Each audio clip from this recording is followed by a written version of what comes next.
Hallo meine Lieben, ich habe nichts vorbereitet, gar nichts vorbereitet. Deswegen schnappen wir uns jetzt einfach mal die Karten der Liebe, holen uns ein paar Energien ab und gucken, was Sache ist. Ja, natürlich so Richtung Liebe, Partnerschaft. Also, die Karten gehen natürlich eher in die Richtung, aber kann natürlich auf alles Mögliche zutreffen, ne? Legen wir uns nicht fest, gucken wir einfach, was kommt. Welche Botschaft haben wir für heute? Die 12, die Bindung, und die 10, die Selbsthingabe. Was für eine coole Energie.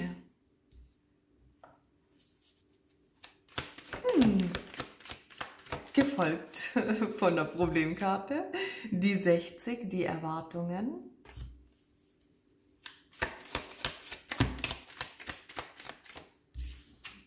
Dann haben wir nochmal einen Doppelpack.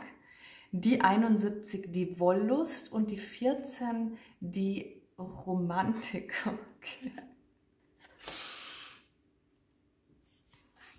Und unter dem Deck die 77, benutzen. So, jetzt sieht man das.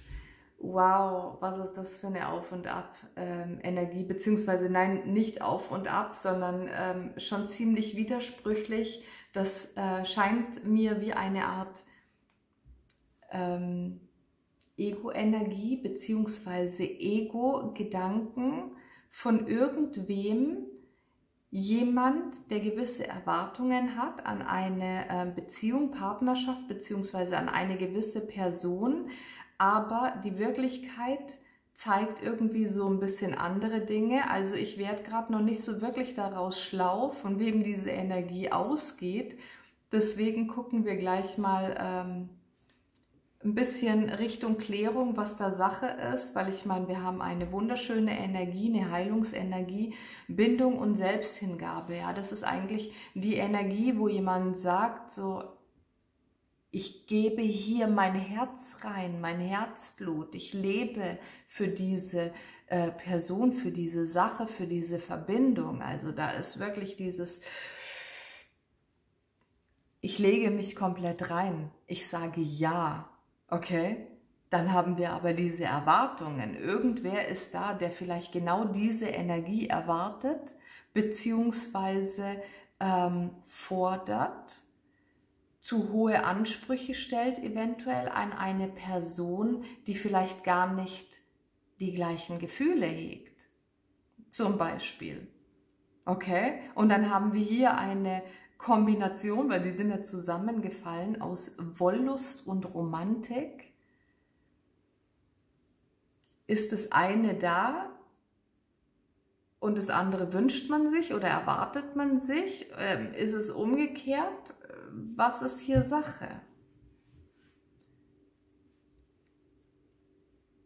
Ist halt die Frage auch, wer ist diese Person, also bist es du zum Beispiel, die das in dieser Situation sich gerade befindet und sich nicht darüber im Klaren ist, wie die Wirklichkeit aussieht, gerade zwischen euch beiden in Bezug auf diesen Menschen? Oder ist es die andere Person im Kopf der anderen Person, deines Gegenübers? Und vor allem, weil wir also unterm Deck noch diese Benutzen-Karte haben.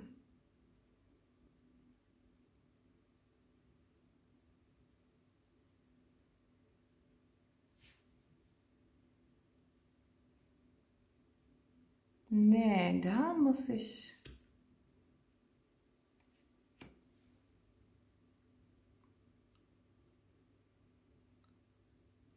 Also ich kann es... Das ist eine andere Energie.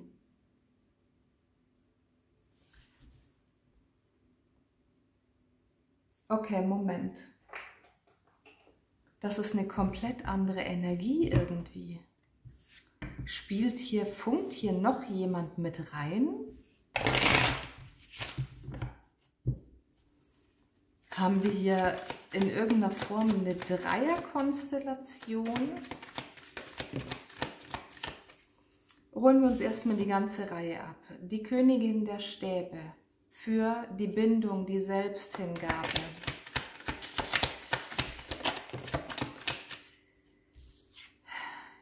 Die Liebenden für die Erwartungen.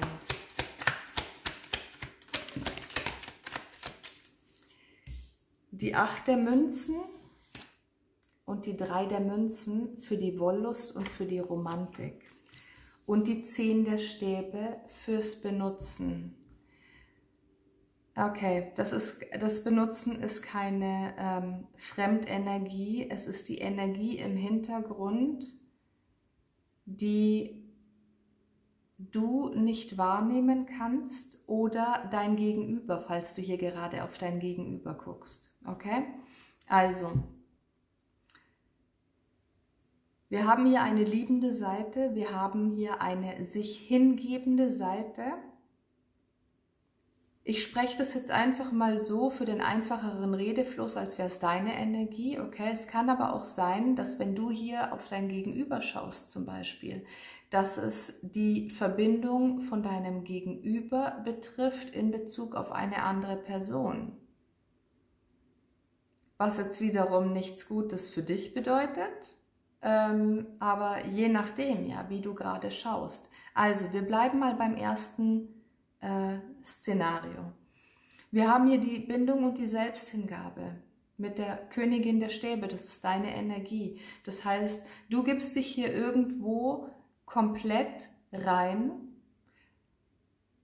ganz nach dem Motto eventuell auch Liebe macht blind. Also ich sage das jetzt so, weil die darauffolgenden Karten ein bisschen tricky sind. Deswegen passt da bitte ganz gut auf dich auf. Es kann nämlich sehr gut sein, dass du hier so sehr in einen Menschen verliebt bist, beziehungsweise so sehr auf einen Menschen fixiert bist, dass du bereit bist, dich komplett aufzugeben für ihn. Ich mache nicht umsonst so ein doofes Gesicht gerade, ja, weil da schreien hier alle Alarmglocken in dem Sinne, ja, vor allem hier jetzt nach der Klärung. Du bist komplett in der Liebe, ja, wenn es hier jemanden gibt in deinem Leben, dem du zu Füßen liegst und bekommst aber nicht das Gleiche zurück, nicht im geringsten, dann könnte das sehr gut sein, dass das dein Reading ist. Also pass bitte ganz gut auf. Du bist in der Warteposition. Du wartest darauf, bis es mehr wird, bis es intensiver wird, bis es intimer wird zwischen euch beiden. Du hast große Erwartungen. Und ich spreche hier wirklich von großen Erwartungen. Du möchtest mit diesem Menschen die wahre Liebe leben. Das ist alles schön und gut, dass du das möchtest. Aber zu dieser Energie oder zu dieser Art von Beziehung gehören immer 2 Parteien. Ja? Die Münze hat 2 Seiten. Und das sieht mir hier nicht so aus, als würde dieses Gegenüber sagen, ja, hurra, ich habe auf dich mein Leben lang gewartet. Let's go, ich bin bereit für die Liebe. Wir haben hier eine Form von Anziehung, die unterscheidet sich aber höchstwahrscheinlich bei euch beiden. Also von deiner Seite ist es eher so dieser Wunsch nach Romantik, nach wahrer Intimität. Von der anderen Seite her, vom Gegenüber, ist es aber eher eine Art oberflächliche Befriedigungsstrategie. Jetzt frage ich mir gerade, welche Signale schickt dir dieser Mensch? Oder schickt er dir überhaupt Signale, dass du das so krass falsch verstehen kannst? Ich bin mir nicht sicher. Ich bin mir echt nicht sicher. Ich will jetzt hier auch gar nicht sagen, dass dieser Mensch absichtlich, also trotz dieser Benutzenkarte, okay, möchte ich nicht sagen, dass dieser Mensch dich absichtlich benutzt für seine Zwecke.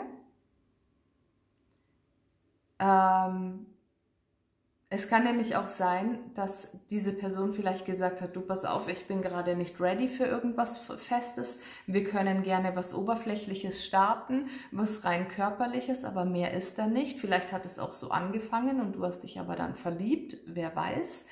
Vielleicht hat er das aber auch angesprochen und du verstehst aber gewisse Signale anders, so dass eine gewisse Form von Hoffnung wächst. Oh, das wird hier doch was, und dann gibst du immer mehr rein. Vielleicht bist du auch der Typ Mensch, der sich sehr schnell irgendwo komplett reingibt, sich selbst aufgibt, vielleicht auch sich verbiegt und verdreht, um dem anderen zu gefallen, um es ihm recht zu machen, um ihn vielleicht auch unterbewusst irgendwo zu manipulieren, dass er sich vielleicht doch auf eine feste Beziehung mit dir einlässt.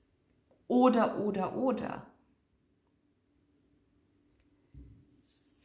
Im Normalfall ist das hier eine wunderschöne Energie. Ja, ein Mensch, der sich einfach, der einem anderen Menschen sein Herz zu Füßen legt. Ein Mensch, der sich komplett öffnet. Total wichtig und richtig in einer Beziehung, aber Achtung, in einer Beziehung auf Augenhöhe. Wenn das auf Gegenseitigkeit beruht. Weil was passiert, wenn sich der eine dem anderen komplett öffnet, ihm sein Herz in die Hand gibt, ihm sein Herz schenkt, obwohl der andere das gar nicht haben will. Das ist zu viel Verantwortung. Der will dieses Herz nicht halten. Dann lässt das fallen oder er schmeißt es ganz bewusst weg. Was passiert dann mit deinem Herz? Es bricht. Du leidest Schmerzen, weil du dich hier irgendwo reingegeben hast, wo von vornherein überhaupt keine Augenhöhe zu erkennen war. Das heißt jetzt nicht, man soll nicht vertrauen. Das heißt jetzt nicht, man soll sich immer verschlossen halten aus Angst, verletzt zu werden. Nein, das meine ich nicht. Aber man kann gerne mal ein bisschen kritisch auch das Gegenüber betrachten und so für sich nachfragen, hey, Moment, was sind da für Gefühle?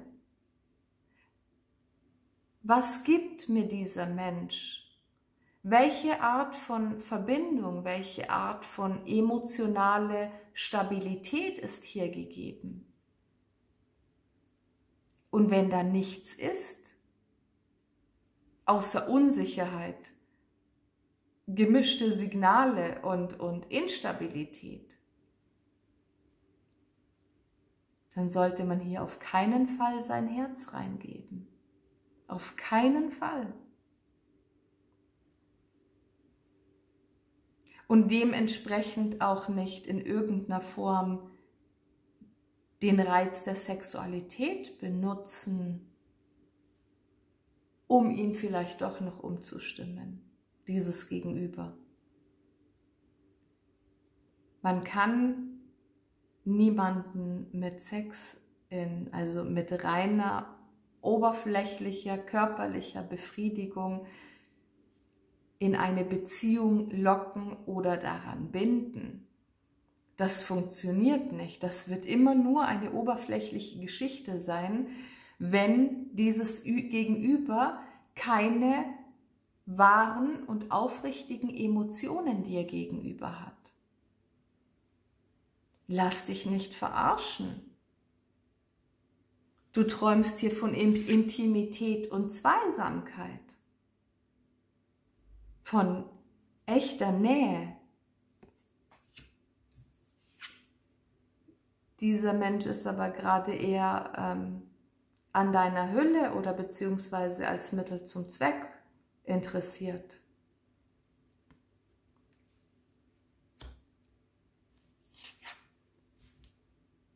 Und du gibst hier ganz viel rein, auch weiterhin, weil du wünschst dir ja das Große und Ganze, diese große Liebe mit diesem Menschen.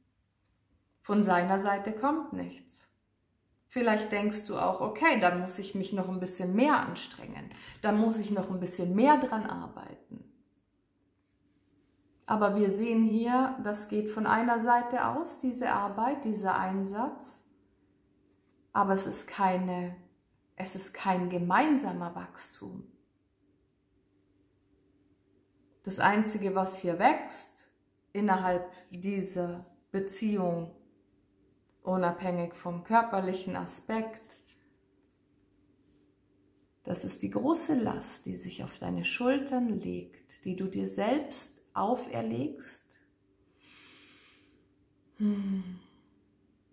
Diese Last wird irgendwann mal so schwer, dass du nur noch Schmerz spürst. Dieses Gewicht wird richtig, richtig ekelhaft.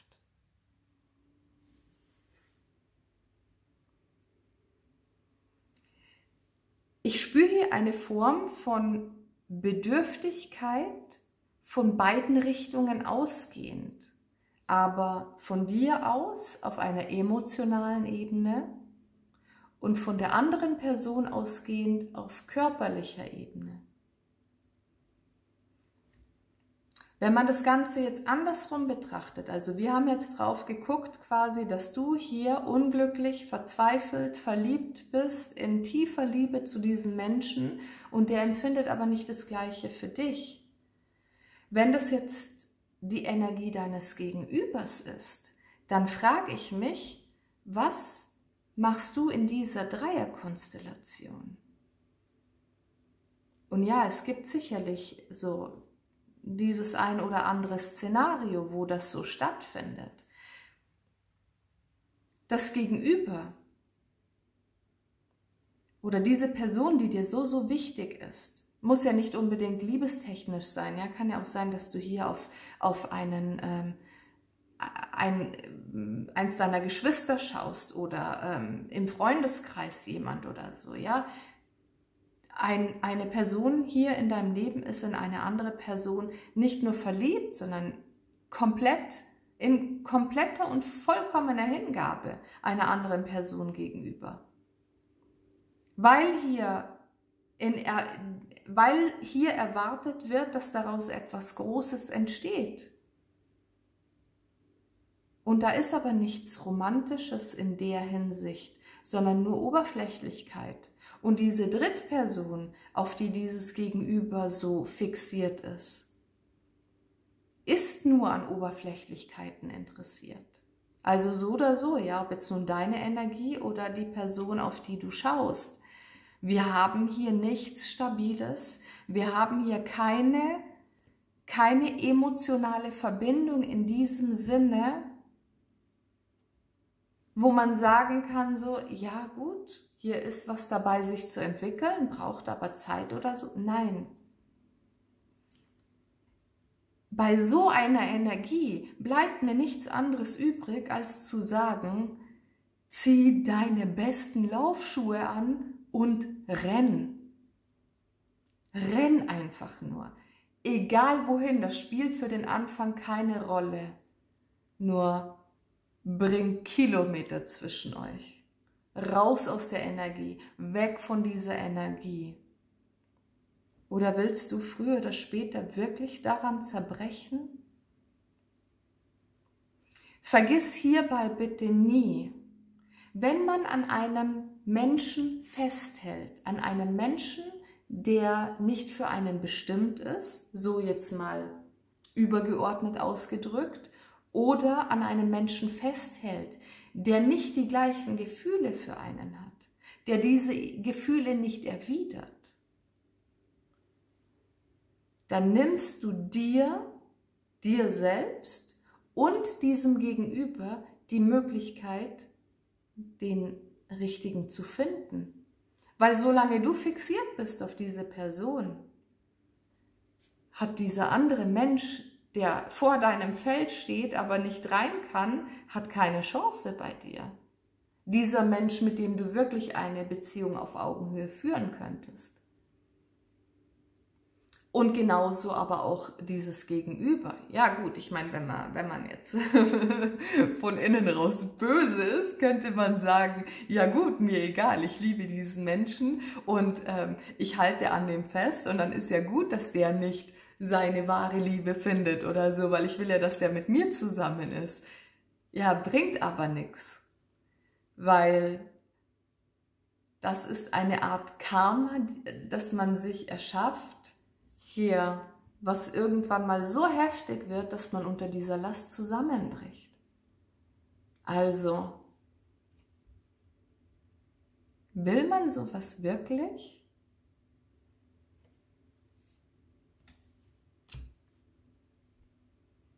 Nope. Nein, ich glaube nicht, auf keinen Fall. Also ich würde es nicht wollen. Okay, was wir jetzt machen, ist, wir machen 2 Fliegen mit einer Klappe. Und zwar will ich einmal wissen, was der Rat der geistigen Welt ist, obwohl sie eigentlich klar wie Kloßbrühe ist. Aber ich möchte ein spezielles Kartendeck dazu nehmen, weil wir darin gleich so die ein oder andere Seelenbotschaft mit drin haben. Oder nehmen wir es einfach nur so als Seelenbotschaft? Botschaften. Gucken wir mal.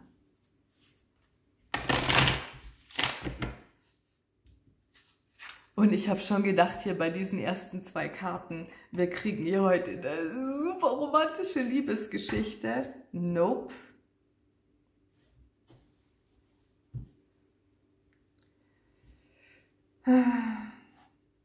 Der eine bindet sich und der andere windet sich.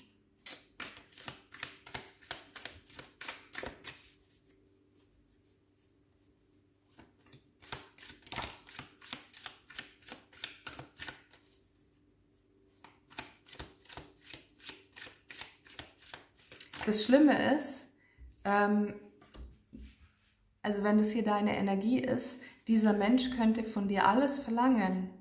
Du würdest wahrscheinlich alles tun.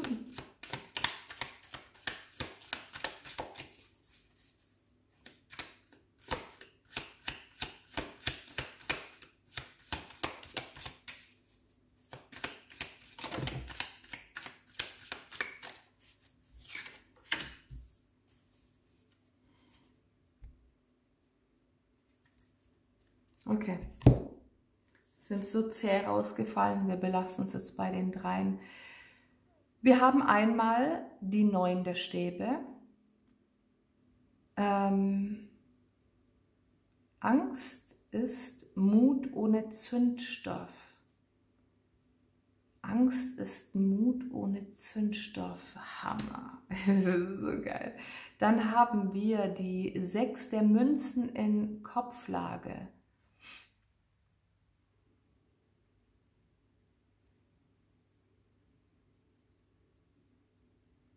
Edel.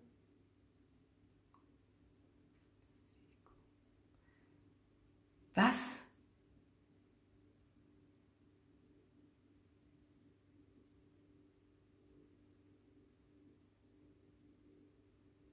Okay, nee, Moment, ich muss das hier mal kurz entziffern. Einen Moment. Okay, ich habe es entziffert. Ich weiß nicht, ob ich die Karte schon jemals hatte, aber ich weiß nicht, warum man das so schreiben muss. Also, Großmut ist Edelmut mit Selbstbesiegung. Ja, hier, so, haben wir in Kopflage bekommen. Und unter dem Deck noch in Kopflage die Mäßigkeit. Wenn wir an den äußeren Enden bleiben, wie können wir dann das Ganze verstehen? Der Rat des Universums ist genauso klar wie meine Aussage vorhin mit den Laufschuhen. Das Universum sagt hier, spring. Du kommst hier nicht weiter, weil hier kein Feuer ist innerhalb eurer Verbindung. Ja, hier. Angst ist Mut ohne Zündstoff. In dieser Verbindung ist auch kein Zündstoff. Hab den Mut und geh, hab den Mut und springe. Und es spielt in dieser Situation keine Rolle, was danach kommt. Weil in vielen Situationen ist es auch so, man hat Angst, diesen Schritt zu gehen, man hat Angst weiterzugehen, weil man vielleicht denkt, man verpasst etwas. Oder gerade wenn man davon überzeugt ist, dass dieser Mensch der Richtige ist, dann will man den nicht loslassen.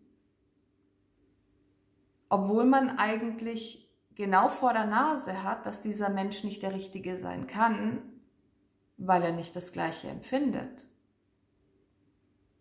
Oder gibt es auf der Welt wirklich irgendwen, der daran glaubt, dass sich diese Liebe in irgendeiner Form entwickeln kann, wenn man nur lang genug an diesen Menschen rummanipuliert? Es geht um Emotionen, es geht um wahre Gefühle. Jetzt stell dir mal vor, du bist in dieser Situation, bist fixiert auf eine Person und es wäre möglich, dass du diese Gefühle hinmanipulierst. Würdest du das wollen? Würdest du wollen, dass dieser Mensch dich liebt und mit dir in einer Beziehung ist, obwohl er dich gar nicht von Herzen liebt, aus seiner eigenen freien Entscheidung heraus? Dass er nur mit dir zusammen ist, weil du daran gearbeitet hast und nicht, weil er sich dafür entschieden hat. Okay, machen wir weiter hier.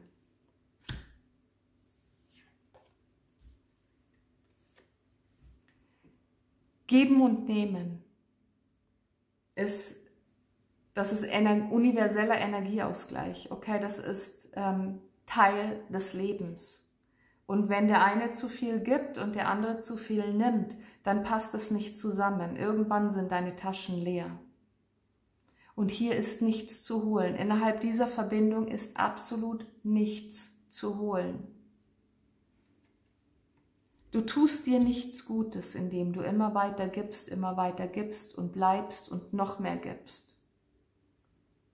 Das hat, wie war das? Das hat nichts mehr mit Großmut zu tun. Großmut ist Edelmut mit Selbstbesiegung. Ja. Und dann noch das Ding mit der Mäßigkeit hier. Lauf und spring, flieh. Weil du hast Besseres verdient, du hast Größeres verdient, als irgendwo stehen zu bleiben, dein Herz zu schenken und es wird mit Füßen getreten. Wenn wir auf den äußeren Enden bleiben, wie können wir dann das Ganze verstehen? Lass los und spring, um dich wieder ins Gleichgewicht zu bringen. Um jemanden in dein Leben zu rufen, der die gleiche Intensität für dich empfindet. Mit der gleichen Intensität an dieser Verbindung arbeitet.